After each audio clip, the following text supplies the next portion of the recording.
Hi everyone, welcome back from break. We're going to do a little bit of reflection today and we're going to look at some tectonics. First of all, I'm going to draw the Earth using my trusty gold pan. You'll see me be a geologist later on when we do some more videos. I'm trying to do these videos at home, keeps me interested. We're going to draw that's the outside of the Earth, and now we're going to draw the inside of the Earth, which is the core. Remember, it's in two parts. So this is kind of a reflection of what we learned already. This is the core. It's made up of iron and a bit of nickel. It's got a solid center. The inner core is solid and the outer core is liquid metal.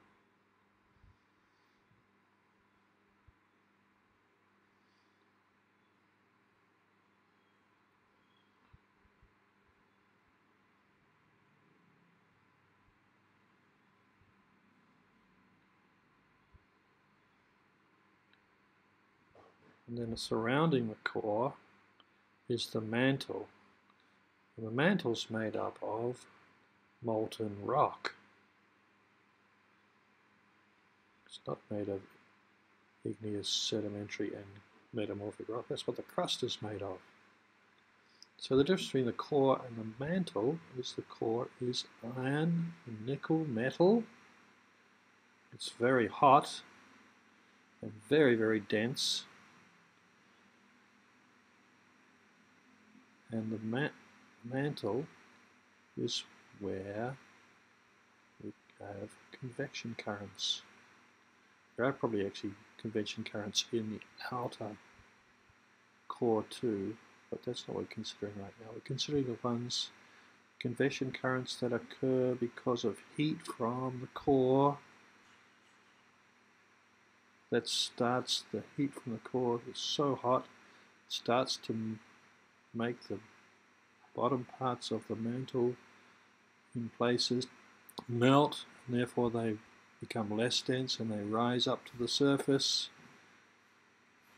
Okay, and as they rise up to the surface, just like in an experiment, they start to then turn different directions, and then they cool as they go across, and it rotates around in a current. That's convection current, which is the circular motion you see there.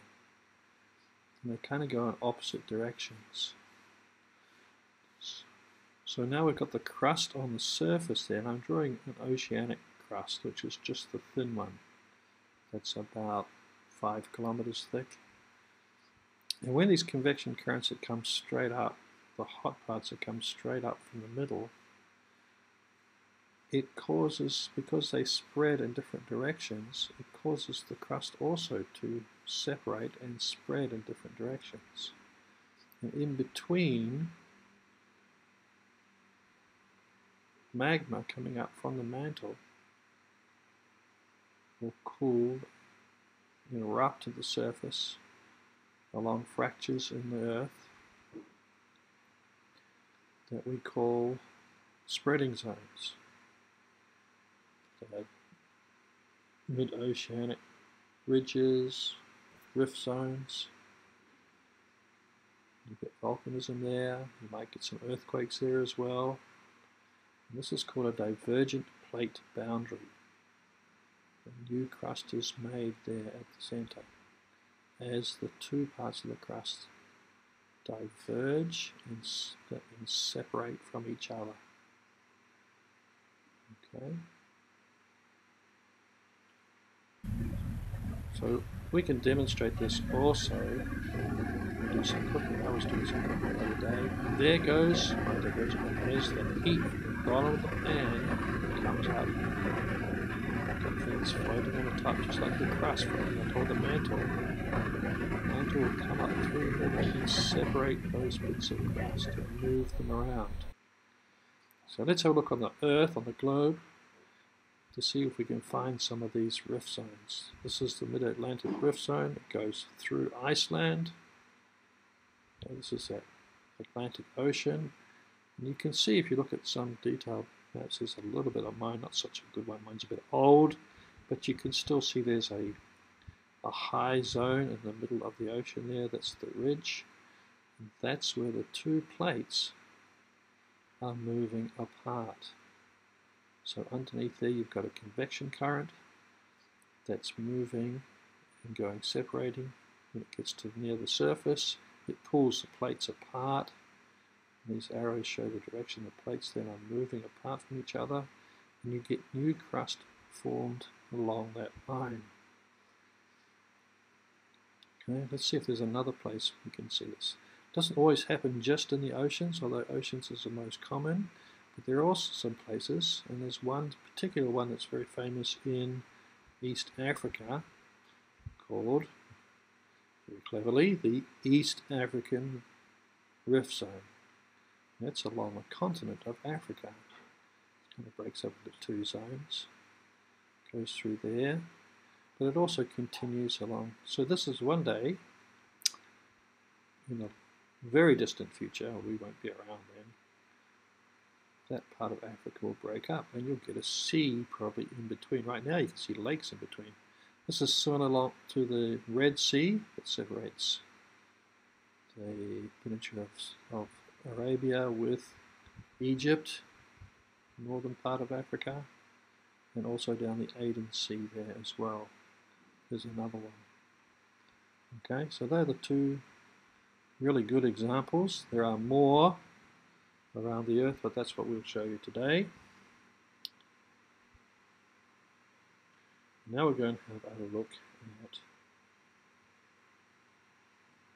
okay, see those? Okay, so what happens in the other part when those convection currents actually turn and they start going back because they've cooled down and they're starting to sink again? What happens to the crust of those locations when the two come together? They have cooled down because they've been going slowly across the Earth. Time to cool down, and now they're starting to sink back down as part of the convection current cycle. Well, what will happen if we've got two oceanic plates is that one of the plates will actually, because this is called a convergent boundary, that one will actually start to fold down and go underneath the other one. And that's called subduction. That process is called subduction. And it will bend down underneath the other. What happens then is that as it bends down under that one, it also goes into the mantle and starts to melt. And when it melts, it'll create magma or molten rock that'll come to the surface, and we'll see volcanoes there as well on the plate that is not subducting. What you'll also see is a trench along there, and of course, because that's moving and it's getting jammed and moving and getting jammed and getting moving, there'll be earthquakes of that as well. In other places, as you can see where I'm drawing now, you might have a continent. Okay, I'm trying to draw a continent there, and that's at a convergent zone again, and then against an oceanic crust. And what happens, because the oceanic crust is slightly denser than continental crust, because continental crust is mostly granite. Remember, we measured the density of it. It wasn't as dense as basalt. And oceanic crust is basalt. So that the oceanic crust will subduct below the continental crust. As it goes down again, it will melt and create volcanoes. There are other things that happen sometimes too. Sometimes, I'm going to see if I can draw this. I'm running out of space on my Earth, but I will do it on the bottom here. Then we have convection currents again, convection currents again, where you might have two that have come to the surface, are cooling down. Okay. It'll take a little while to draw this one. and we have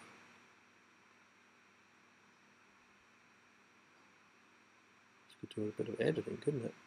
We have two continents that come together.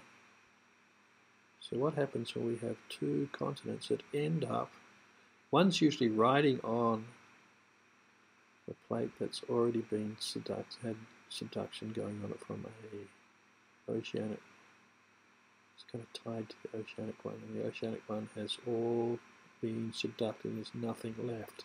So we end up with two continents that actually meet. Okay, and when they meet, neither of them wants to subduct.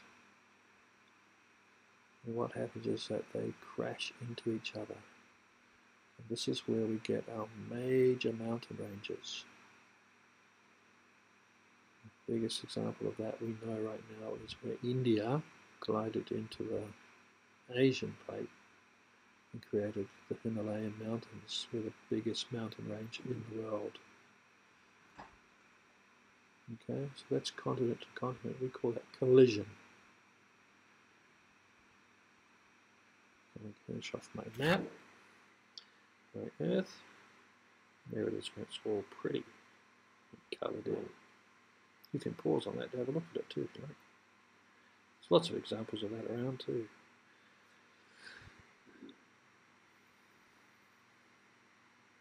Okay, so we'll go back to our globe. Notice my globe is, I need a new one. This is just something, because I'm working at home, this is what I have at home. And it's kind of been sitting in the corner for a while. And it's just got old and a lot of it's torn apart. Okay, we see the plates here now moving apart. And we can actually draw, this is where you can see the Pacific Ocean. That's obviously oceanic crust. And it's coming against this continent, which is North America here and South America here. And there's a trench all the way down here, especially down the South American one. We know there's lots of volcanoes. It's not a picture of a volcano, that just shows the direction that it's subducting. Okay.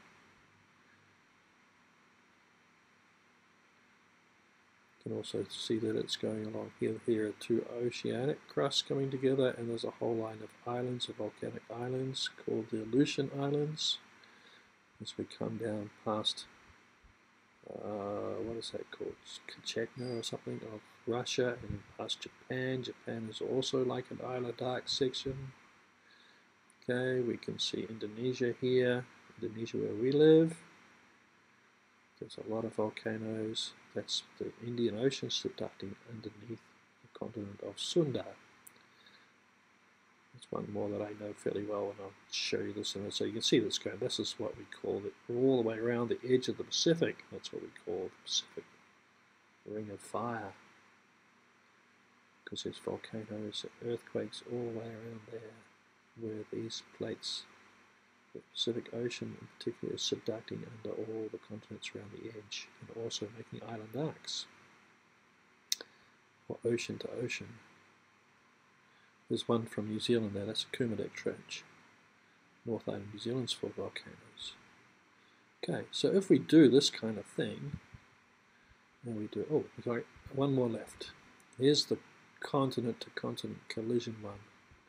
You can see the India there, came up and rammed into Asia, and that's trying to subduct, but didn't actually work, and caused a big collision, and that's why you've got those big mountains there called the Himalayas.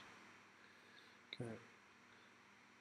So this is how geologists put together, they go through and they can look at all these things, they can see the different directions that plates are moving, they look carefully at the structure of the earth and record earthquakes and record volcanic activity. They can come up with a lot of information. Also, GPS these days, they can come up with a lot of information on how fast the plates are moving. I think in some of your studies lately, you notice that on average, plates tend to move around about 5 centimeters per year, which is about as fast as your fingernails grow. Last form of boundary is the transform boundary. This is when plates are not subducting, they're not spreading, they are actually sliding past each other. This is important because some of the major earthquakes occur along these kinds of faults. A good example is the San Andreas fault.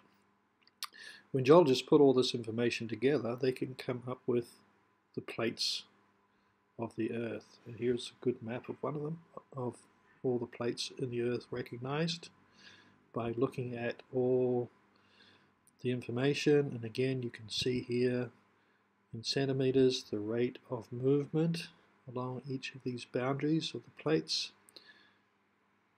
And when we put all this together, of course, with all this data on earthquakes, volcanoes, and movement, we can come up with a good picture of what the surface of the Earth is like. See you next time.